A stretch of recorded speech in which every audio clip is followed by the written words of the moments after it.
As part of our EdTech grant here at EMID, we were able to purchase a new server, and that server is meant to be used for at least for the duration of the grant, for the purpose of staff development.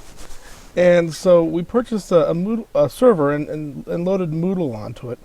Over the Christmas break, the server arrived, and over the last couple days here, I've been able to install all the necessary components to make Moodle work. And so now we have a Moodle server. And so I'll just tell you a little bit about what Moodle is, and then over the course of the next few weeks, we can brainstorm potential uses. 'Cause I'm sure there's more uses than I can think of, but I'll lay out here in this short video what I envision us using this for, and what potential problems this solves. So anyway, what Moodle is a course management system.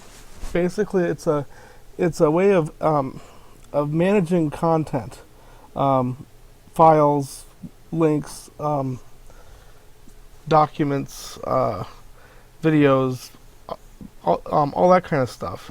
It's a way of organizing that data in a way that is fluid.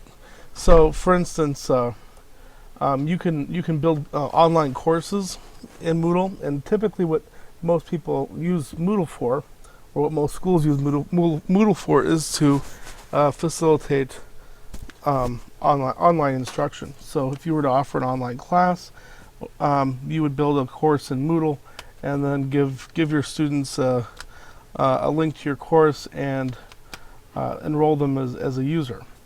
Moodle also can be used for file sharing. So, for instance, right now in our Moodle server, since I just finished setting this up this morning, there's not a lot of content in this. But one of the things I did set up was a category for file sharing, and it's called a course because it's designed for courses. But there's a course in here called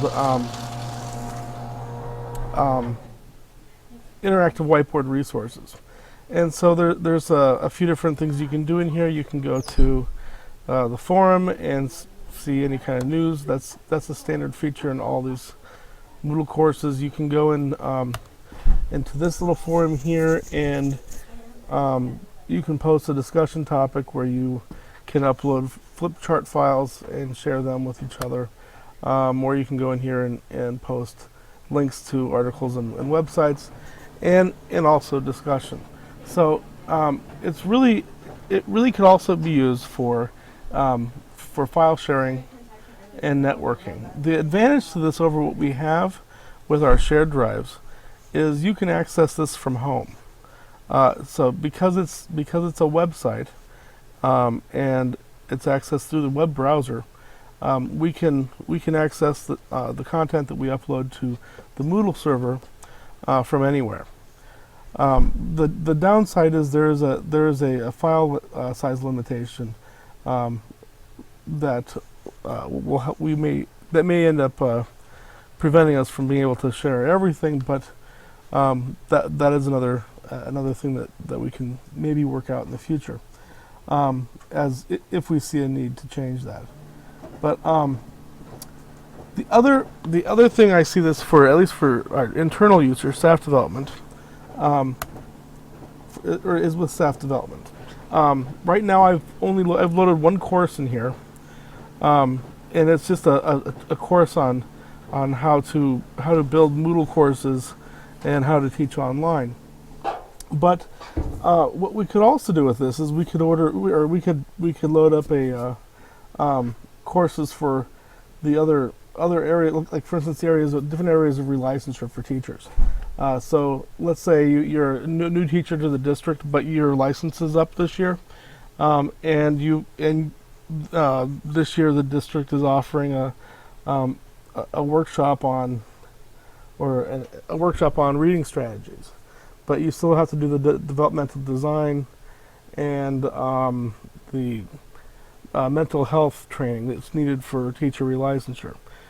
We could build courses that would cover all those requirements that if we had them in a Moodle course, staff would just have open access to and be able to take for those credentials at any time.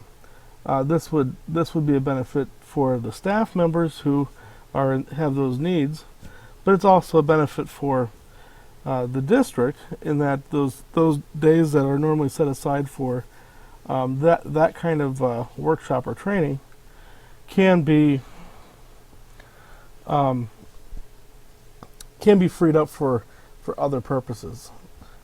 So those are two reasons. Another one I hadn't thought of, but our director of teaching and learning, Greg Keith, had mentioned was that the Minneapolis public schools use their Moodle for networking between administrators, and I don't see why we can't use it for a similar purpose here between staff members at both buildings. That we could set up a forum, and I've done this here, and this is really basic right now. This is just a basic forum where you could post discussion topics and share files.